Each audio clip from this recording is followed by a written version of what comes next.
네, 오늘 하나님 말씀 스가랴 8장 1절에서 17절까지입니다. 네, 같이 읽어보도록 하겠습니다. 만군의 여호와의 말씀이 임하여 이르시되 만군의 여호와가 이같이 말하노라. 내가 시온을 위하여 크게 질투하며 그를 위하여 크게 분노함으로 질투하노라. 여호와가 이같이 말하노라. 내가 시온에 돌아와 예루살렘 가운데 거하리니 예루살렘은 진리의 성읍이라 일컫겠고 만군의 여호와의 산은 성산이라 일컫게 되리라. 만군의 여호와가 이같이 말하노라. 예루살렘 길거리에 늙은 남자들과 늙은 여자들이 다시 앉을 것이라. 다 나이가 많으므로 저마다 손에 지팡이를 잡을 것이요 그 성읍거리에 소년과 소녀들이 가득하여 거기에서 뛰놀리라.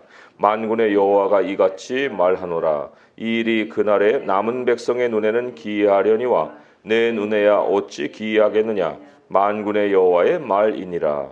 만군의 여호와가 이같이 말하노라. 보라, 내가 내 백성을 해가 뜨는 땅과 해가 지는 땅에서부터 구원하여 내고 인도하여다가 예루살렘 가운데 거주하게 하리니 그들은 내 백성이 되고 나는 진리와 공의로 그들의 하나님이 되리라. 만군의 여호와가 이같이 말하노라. 만군의 여호와의 집 곧 성전을 건축하려고 그 지대를 쌓던 날에 있었던 선지자들의 입의 말을 이날에 듣는 너희는 손을 견고히 할지어다. 이날 전에는 사람도 삭슬 얻지 못하였고 짐승도 삭슬 받지 못하였으며 사람이 원수로 말미암아 평안히 출입하지 못하였으니 내가 모든 사람을 풀어 서로 치게 하였느니라. 만군의 여호와의 말씀이니라. 이제는 내가 이 남은 백성을 대하기를 옛날과 같이 아니할 것인즉 곧 평강의 씨앗을 얻을 것이라. 포도나무가 열매를 맺으며 땅이 산물을 내며 하늘은 이슬을 내리리니 내가 이 남은 백성으로 이 모든 것을 누리게 하리라. 유다 족속아, 이스라엘 족속아, 너희가 이방인 가운데에서 저주가 되었었으나 이제는 내가 너희를 구원하여 너희가 복이 되게 하리니 두려워하지 말지니라. 손을 견고히 할지니라. 만군의 여호와가 이같이 말하노라. 너희 조상들이 나를 경노하게 하였을 때에 내가 그들에게 재앙을 내리기로 뜻하고 뉘우치지 아니하였으나 이제 내가 다시 예루살렘과 유다 족속에게 은혜를 베풀기로 뜻하였나니 너희는 두려워하지 말지니라. 너희가 행할 일은 이러하니라. 너희는 이웃과 더불어 진리를 말하며 너희 성문에서 진실하고 화평한 재판을 베풀고 마음에 서로 해하기를 도모하지 말며 거짓 맹세를 좋아하지 말라. 이 모든 일은 내가 미워하는 것이니라. 여호와의 말씀이니라. 아멘. 사람의 삶은 어떻게 해야 견고하게 될까? 살다 보면 걱정거리도 많고 또 아픈 데도 많이 생기고 그리고 또 여러 부족함 때문에 고통당하기도 하고 또 주변의 사람들과의 관계 속에서 참 문제를 많이 당하기도 하죠. 이런 것들, 이 중에 여러 가지 문제들이 많지만 그러나 그 한 가지만이라도 우리에게 문제가 생기면 사실 해결하기가 굉장히 어려워져요. 마음도 힘들어지고 또 해결책도 궁해지고 그렇죠. 사실 그런데 오늘 하나님 말씀이 우리에게 가르치는 것이 행복할 수 있는 길이 의외로 가까이 있다는 거예요. 그리고 그것은 또 복잡한 과정을 거쳐서 해결하는 어떤 해결책도 아니고 굉장히 단순하고 간단한 해결책인데 그걸 사람들이 모르고 또 알고도 행하지 않는 이러한 일을 범했기 때문에 고통을 당한다. 이게 오늘 메시지가 또 핵심적으로 전하는 바이죠. 자, 우리에게 행복을 가져다 주는 해결책이 도대체 뭘까요? 우리 예루살렘을 오늘 이제 주제로 하나님 여러 가지를 말씀해 주셨어요. 예루살렘을 한번 쭉 살펴보게 되면 예루살렘은 오랜 동안 고질병에 아주 괴롭게 지냈습니다. 고질병을 앓고 있었어요. 10절을 보게 되면 이날 전에는 이게 이제 전에 예루살렘이죠. 이날 전에는 사람도 삭슬 얻지 못하였고 짐승도 삭슬 받지 못하였다. 여기에 삭슬은 이제 양식이에요. 양식을 얻지 못하니까 배고픔이 있고 기근이 있고 이런 삶의 고통이 따르는 거죠. 또 그것만이 아니죠. 사람이 원수로 말미암아 평안히 출입하지 못하였으니 내가 모든 사람을 풀어 서로 치게 하였다. 이 원수는 이제 주변 국가들이죠. 국가들에서 끊임없이 공격하니까 오늘날 뭐 관계 문제가 터진다고 볼 수가 있는 거죠. 이런 것들이 도대체 해결이 안 되는 이유가 뭘까요? 여기 10절에는 이렇게 말씀을 했어요. 내가 하나님이 모든 사람을 풀어 서로 치게 하였다. 하나님께서 이러한 일을 행하셨기 때문에 사람으로서는 해결할 수가 없는 거예요. 하나님이 그것을 멈추게 하지 않은 이상. 근데 왜 하나님이 이렇게 사람들을 보내서 치게 하고 삭스를 얻지 못하게 하고 배고픔에 처하게 했을까? 그게 바로 사람이 하나님을 버리면 당하는 불행이에요. 그 불행이 그 사람에게 고질병이 된다는 거예요. 하나님을 버리는 것은 끝이 아니고 그 이후로 그 사람에게 계속 따라붙는 이러한 현상이 불행을 가져온다는 거죠. 에덴 동산의 사건을 우리가 생각해 보면 그것이 사람이 하나님을 버린 사건이에요. 자기가 하나님과 같이 되려 했잖아요. 그 에덴 동산을 자기 왕국처럼 만들려고 한 거죠. 그러면 하나님을 내쫓는 결과를 만들어내는 건데, 그런데 그렇게 됐습니까? 아니죠. 오히려 사람이 불행을 당했죠. 사람이 내쫓김을 당했죠. 하와와 아담이 서로 관계 문제가 생겼죠. 가인은 아벨을 쳐 죽였죠. 그리고는 수고해서 땀을 흘려야 양식을 먹는 그 배고픔이 찾아왔죠. 그리고 마지막에는 흙으로 돌아가는 그런 아주 비참한 비극을 맞게 됐잖아요. 이게 이제 인간 사회에 계속되는 고질병이에요. 지금 하나님 밖에 살고 있는 사람들이 누림이 없는 그 삶을 사는 것은 자초한 거예요. 하나님이 가져다 주신 것이 아니라 사람이 하나님을 버린 결과에 따라서 하나님이 가져온 현실이라는 거죠. 그렇다면 사람을 행복하게 하는 건 뭘까요? 우리 그 질문을 오늘 말씀을 시작했잖아요. 그게 바로 3절의 말씀이에요. 3절의 말씀 같이 한번 읽어볼게요. 시작. 여호와가 이같이 말하노라. 내가 시온에 돌아와 예루살렘 가운데 거하리니. 거기까지입니다. 내가 하나님이 시온에 돌아와서 예루살렘 가운데 거하리니. 사람의 행복이라는 게 어디서부터 시작해요? 하나님이 사람에게 돌아오셔서 사람들 가운데 거하시는 일. 여기에서부터 우리 삶이 다시 행복으로 바뀌는 거예요. 말하자면 하나님의 성전이 되는 거죠. 사람이. 우리 그리스도인이 하나님의 성전이 됐잖아요. 이게 사람이 하는 일이 아니거든요. 사람은 하나님을 버리기는 할 수 있어요. 버렸어요. 그런데 여기 2절도 보고 3절도 보게 되면 내가 시온을 위하여 크게 질투하며 그를 위하여 크게 분노함으로 질투하리라고 했고요. 3절에는 내가 시온에 돌아와 예루살렘 가운데 거하겠다라고 얘기하죠. 하나님의 결정이에요. 사람이 하나님을 버리긴 했어요. 그러면 자기 필요에 따라서 하나님 돌아오세요. 오시라니까요. 그랬다가 또 다시 하나님 필요 없어요. 나가세요. 이거요. 사람도 그렇게 조종당하지 않아요. 사랑하는 사람들끼리 헤어졌다 만났다 하는 일이 있긴 하죠. 그런데 한 두 번만 겪어봐요. 나를 찾는데 나를 또 다시 필요로 한다고? 그래 한 번은 만나주긴 했는데 또 다시 차버려요? 그러면 누가 그 얼굴을 보겠습니까? 이게 사람도 안 당하는 일을 하나님이 과연 그 일을 당하시겠어요? 하나님은 그러신 분이 아니에요.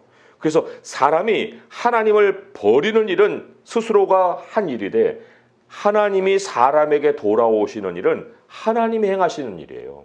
근데 여기 보니까 그를 위하여 내가 질투함으로 돌아온다라고 말씀하시죠. 하나님은 우리와의 관계를 만드신 이후로 맺으신 게 아니에요. 하나님의 백성은 세상이 창조된 이후로 하나님과 관계가 시작된 존재가 아닙니다.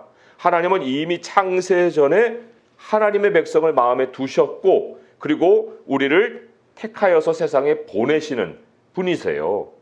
자, 우리가 사람이 아무리 그리스도인이 되라 해도 그게 억지로 될까요? 멀쩡하게 성격도 좋은 사람인데 복음을 전해서 그리스도인이 되라고 초청을 하면 안 돼요. 이게 억지로 되는 일이 아니에요. 그런데 우리는 어떻게 됐습니까? 우리를 생각해 보니까 이게 어떻게 해서 내가 그리스도인이 된 거지? 이게 지적으로 동의를 해서 된 건가? 내가 하나님에 대해서 여러 가지 이제 말씀을 들으니까 그래 맞아 해갖고 지적으로 내가 끄떡끄떡 해갖고 하나님 백성이 되었나? 그렇다고 하면요, 사실 사람이 끊임없이 머릿속이 갈등합니다. 머리가 복잡해져 갖고 뭔가 좀 안 풀리는 것 같고 이해가 안 되는 것 같으면 하나님과 굉장히 멀어져 버려요. 그리고는 좀 이해가 되면 조금 가까이 갔다가 아니면 또 확 멀어졌다가, 이게 머리가 굉장한 갈등 속에 놓인다는 얘기죠. 그런데 이거 한번 생각해 보세요. 내가 낳은 자식 내 자식인가? 의심합니까? 거꾸로 또 자식도 부모의 나를 낳으셨나? 물론 자식들은 좀 그럴 수 있어요. 그런데 그렇다고 해서 나를 낳으셨나? 이게 오래 갑니까? 아니에요. 낳은 자식이나 나를 낳은 부모의 관계는 의심으로 시작하지 않습니다. 이건 지적으로 확인하고 동의해서 맺어지는 관계가 아니에요. 만약에 그렇다고 하면 웃기는 얘기죠. 엄마가 난 낳은 것을 좀 알 것 같아. 그래서 알 것 같으니까 나는 엄마로 불러줄게. 이런 자식이 있어요? 그런 자식이 어디 있어요? 하나님도 우리를 낳으셔서 하나님의 백성이 되게 하신 거예요. 그러니까 하나님은 나에게 당연히 하나님이신 거예요. 그리고 나는 하나님께 본질적인 자녀입니다. 하나님이 택하신 자녀인 거예요. 하나님과 나는 의심의 관계가 아니에요. 의심할 수 없는 관계예요. 그거는 태초전부터 맺어진 관계이기 때문에 그런 거예요. 그러니까 사람이 억지로 그리스도인이 될 수 없는 것처럼 이 예수 그리스도가 내 주가 되고 나의 구원자가 되고 내가 부르는 하나님이 된 거, 이것은 하나님과 나가 본질적으로 창세전부터 맺어졌기 때문이다, 그런 얘기죠. 그러면 나는 행복해야 되는데, 하나님이 내 안에 계시는데, 내 안에 뭐 걸어 들어오시고 뭐 말고 이런 것도 없고 하나님이 나를 낳으셨기 때문에 하나님과 나는 떨어질 수 없는 관계인데 나는 왜 행복이라는 게 나에게 이렇게 느껴지지 않지? 이런 생각을 할 수도 있잖아요. 건강 문제도 생기고 돈 문제도 터지고 관계 문제도 생기고 주변에 괴롭힘도 있고 뭐 여러 가지. 근데 하나님이 예루살렘의 성전을 떠나셔서 괴롭힘을 당한 게 아니에요. 하나님은 거기 계셨어요. 그런데 오늘 예루살렘을 보니까 이제 회복되는 예루살렘을 일컫는 거겠죠? 3절에 예루살렘이 어떤 이름으로 일컬어진다고 얘기하여? 진리의 성읍이라 일컫겠고 만군의 여호와의 산은 성산이라 일컫게 되리라. 이게 자기가 스스로 부르는 이름이 아니고요, 일컬음을 받는다. 이게 하나님이 불러주시는 이름도 되고요, 그리고 주변의 사람들이 볼 때에 야 저거는 진리의 성읍이야, 야 저거는 구별된 산이야, 성산이야 라고 인정을 한다는 거예요. 성전에서는 진리가 반드시 선포가 되는 거예요. 그리고 성전은 반드시 다른 어떤 장소와 구별이 돼야 됩니다. 그렇지 않으면 성전은 다른 많은 건물 중에 하나지요. 우리가 만약에 하나님의 성전인데 우리가 진리로 따르지 아니하고 뭔가 구별된 것이 없으면 많은 사람 중에 한 사람이지 뭐 주목할 게 뭐가 있어요. 아무것도 우리를 독특하게 만들 것이 없잖아요. 그래서 예루살렘이 하나님이 계시는 성읍이었음에도 불구하고 아무 구별된 것이 없는 거예요. 오히려 더하면 더했지. 그러니까 하나님이 예루살렘을 징계하신 거죠. 우리가 하나님의 성전이 되는데 이 성전된 나는 내가 살아가는 장소가 아니에요. 이게 갈라디아서 말씀, 거기가 우리에게 그것을 분명히 가르치죠. 갈라디아서 2장 20절에 내가 그리스도와 함께 십자가에 못 박혔나니 그런즉 이제는 내가 사는 것이 아니요 오직 내 안에 그리스도께서 사시는 것이라. 이제 내가 육체 가운데 사는 것은 나를 사랑하사 나를 위하여 자기 자신을 버리신 하나님의 아들을 믿는 믿음 안에서 사는 것이다. 선포를 합니다. 이게 바로 성전이 성전으로의 모습을 제대로 보이는 모습이에요.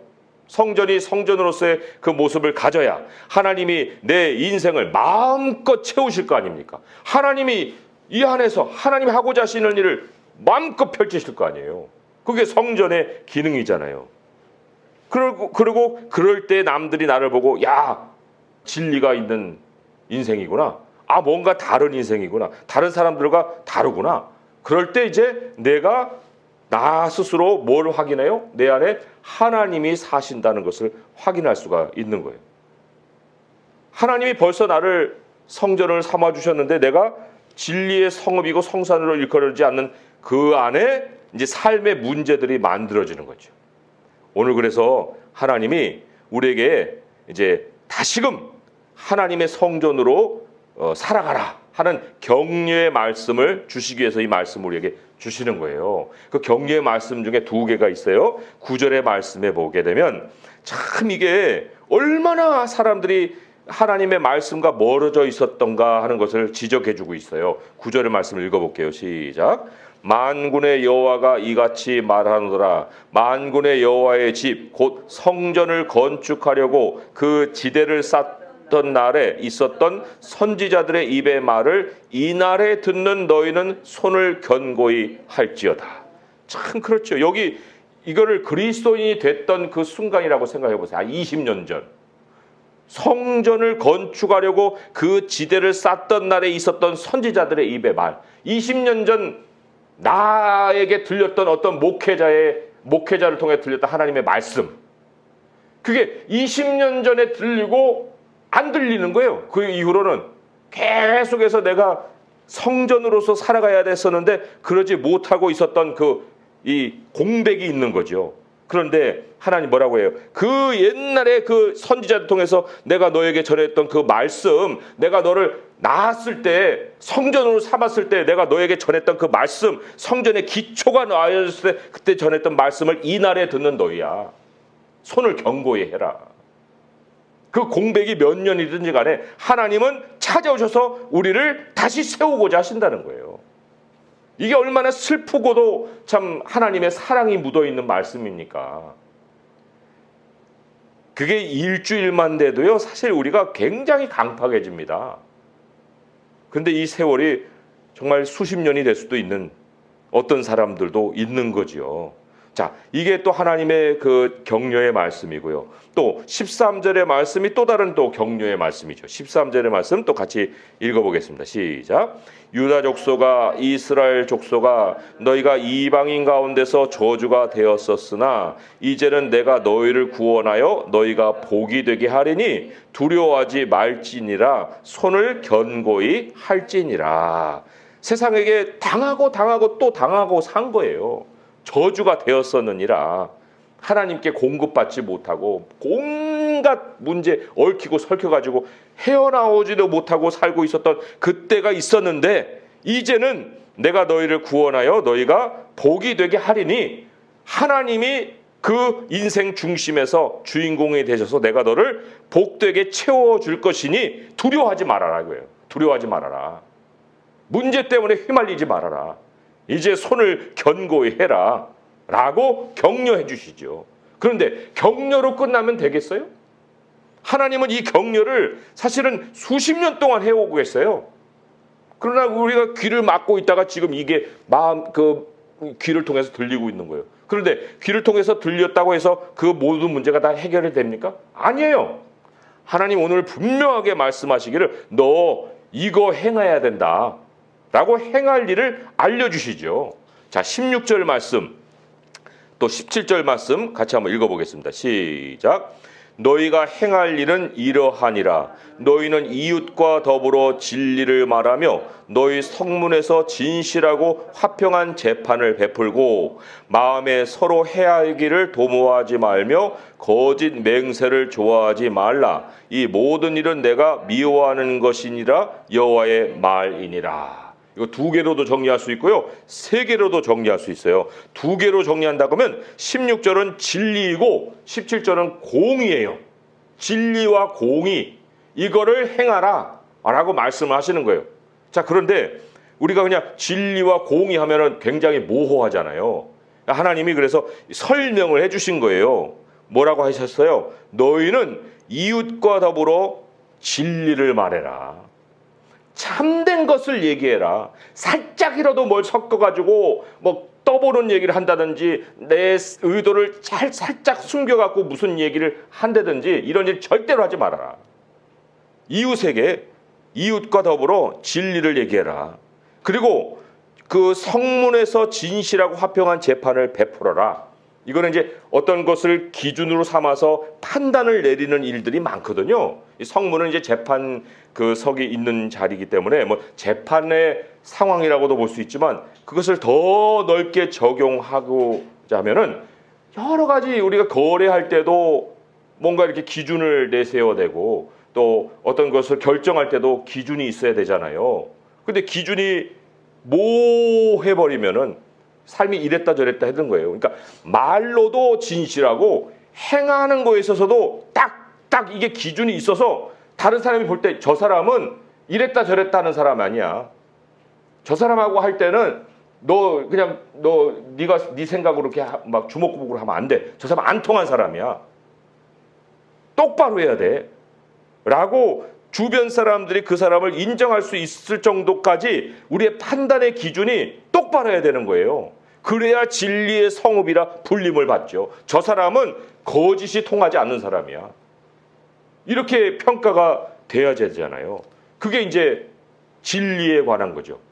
그래서 내가 정말 내뱉는 말이 섞인 말이 아니고 또 내가 내리는 결정이나 판단이 또 섞인 어떤 기준으로 내리는 것이 아니고 모든 것이 일관된 것이냐라는 것을 하나님이 우리에게 지적해 보시고 그것을 이제부터는 진리대로 말하고 행동해라 라고 행할 일을 가르쳐 주신 거예요. 자, 그게 하나면 두 번째로는 17절의 말씀은 공이라고 그랬죠. 이 공이라는 것은 또 두 가지로도 나눌 수가 있는 건데 첫 번째로는 마음에 이게 이제 행동이 아니에요. 마음에 서로 해하기를 도모하지 말아라. 마음으로 사람을 얼마든지 괴롭힐 수도 있고 뭐 살인도 저지를 수도 있고 뭐 해코지를 할 수도 있고 별의별 생각을 다 할 수 있는 거예요. 그런데 하나님은 중심을 보신다고 그랬죠. 내 마음의 세계가 어떻게 돌아가고 있는지는 다른 사람들은 몰라도 나는 알지만 나보다 더 잘 아시는 분이 하나님이세요. 그런 마음이 있으면 어떻게 우리가 그보다 훨씬 더 해야 되는 사랑이 나올까요? 이거 상상을 못하는 일이죠. 마음에 서로 해하기를 도모하지 말아라. 가까운 사람일수록 더 그렇고 응어리를 가져야 될 이유도 하나도 없는 거고 마음에 서로 해하기를 도모하지 말고 이게 이제 공의의 첫 번째죠. 하나님은 중심을 보신다 그랬고 거짓 맹세를 좋아하지 말아라 하는 말씀이 있습니다. 이거 뭐 거짓말하지 말아라 뭐 이렇게도 얘기했지만 거짓 맹세가 뭘까요? 거짓 맹세가 이거 하나님 이름 걸고 하는 거예요. 하나님 이름을 남발하는 거죠. 내가 하지도 않을 일을 그냥 하나님의 이름을 빌려서 나는 하겠습니다라는 것도 거짓 맹세고요. 내가 그거 내가 안 했어요. 나 하나님 믿는 사람인데 그런 거 하겠습니까? 라고 하나님 이름을 팔면서 자기를 변호하는 것도 거짓 맹세하는 거죠. 그리고 모든 사람들이 그 사람이 하나님 사람인 줄 알고 있는데 그런데 입에서 거짓말 딱 내뱉는다? 그 거짓 맹세하는 거 똑같은 거예요. 그러니까 하나님께서 나를 이용하지 말아라 그런 얘기예요. 나를 이용하지 말아라. 하나님이 너의 모든 것이면 하나님을 이용하지 말고 하나님을 주로 섬겨라. 이 말씀을 우리에게 하고 계시는 거예요. 진리로 말하고 진리로 판단하고 내 마음으로도 다른 사람들에 대해서 악한 어떤 의도와 악한 생각을 품지 말고 그리고 하나님을 이용해서 멀쩡히 사는 것처럼 나를 변명하거나 또한 어떤 하지도 않을 일을 하나님의 이름을 빌어서 내가 기도해 보겠습니다. 그런 일은 하나님이 충분히 해주시겠죠. 이런 식으로 이런 얘기를 해서는 안 된다는 거예요. 우리가 정말 하나님이 말씀하셨으면 말씀하셨다고 얘기하는 거지. 아니 하나님 말씀도 안 하셨는데 하나님이 말씀하셨습니다라고 이렇게 내세워서 나를 띄우고 다른 사람들에게 신령한 사람처럼 보일 이유가 뭐 있어요? 아무것도 없잖아요. 그게 하나님의 이름을 빌려서 거짓 맹세하는 거다 마찬가지예요. 요즘 보니까 너무도 자기가 하나님 말씀 들었다고 하는 사람들이 너무 많아요. 다 선지자예요, 다.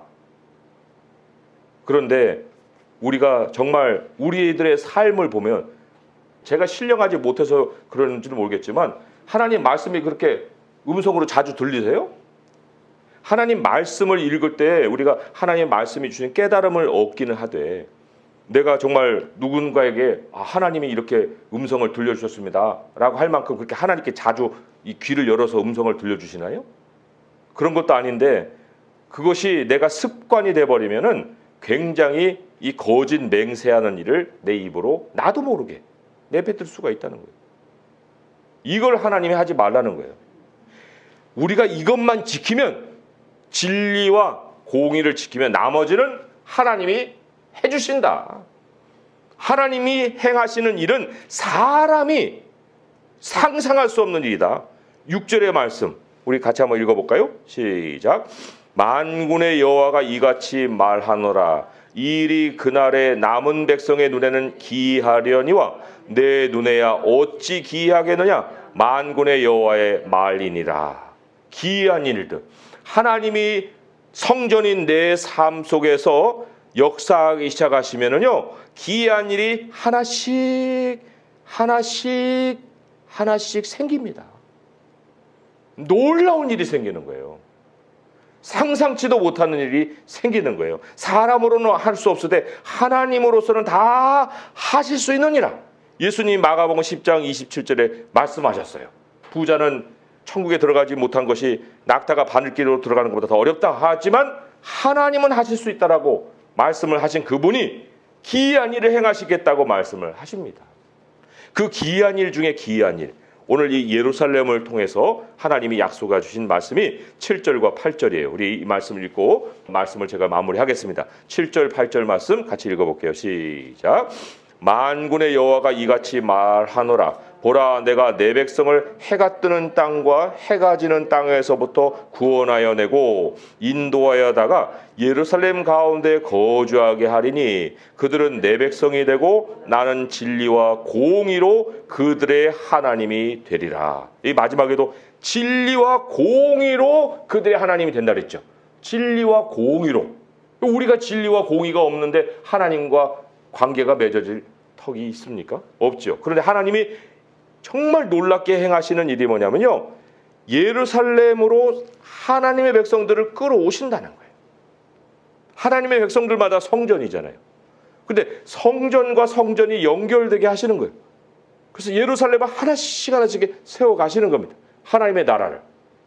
성전과 성전이 만나는 일이 사람 못해요. 이거는 사람이 상상을 못하는 일입니다. 이게 바로 우리 교회에 하나님이 이루실 일이에요.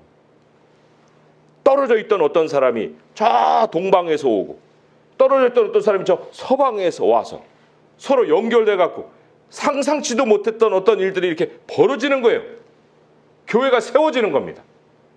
이걸 하나님이 오늘 말씀을 통해서 우리에게 약속을 해주시는 거예요. 이래야 우리 하나님이 이 교회를 세우셨다라고 우리가 절대적인 하나님의 주권 안에서 말을 할 수가 있는 거예요. 그래서 우리가 절대로 잃어버리지 말아야 될 그것이 뭐예요? 진리와 공의입니다. 나는 그들에게 진리와 공의로 그들의 하나님이 되리라 말씀을 하시죠. 우리가 다른 어떤 것보다도 진리로 말하고 진리로 판단하고 마음에 악한 의도로 다른 사람을 대하지 아니하고, 그리고 우리 하나님의 이름을 이용하거나 거짓 맹세하지 않고 있는 그대로 하나님 앞에 살아가는 그 모습이 될 때 기이한 일들이 우리들의 일상이 되고, 또 우리가 하나님의 교회가 서가는 그 기초가 되고, 그래서 그 안에서 하나님의 영광을 받을 줄 믿습니다. 이러한 한 해가 우리 2023년 한 해를 정말 꽉 채울 수 있는 그런 영광이 있기를 우리 주님의 이름으로 축원드립니다. 기도하겠습니다. 하나님 아버지 감사합니다. 저희들이 하나님의 성전이지만 그러나 우리가 구별됨이 없으면 다른 건물이나 다른 사람들과 동일한 존재로 살아갈 밖에 다른 길이 없습니다. 아버지 하나님, 우리를 진리의 성읍으로 일컬음 바 된다 하셨고 성산이라 일컬음 바 되게 하신다 하셨습니다.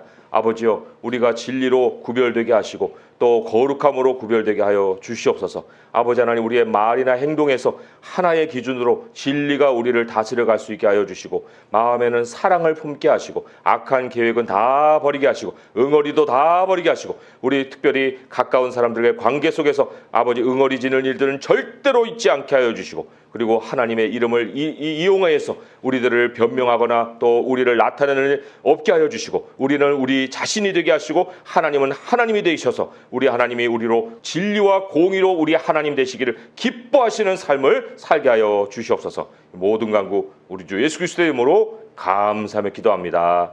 아멘.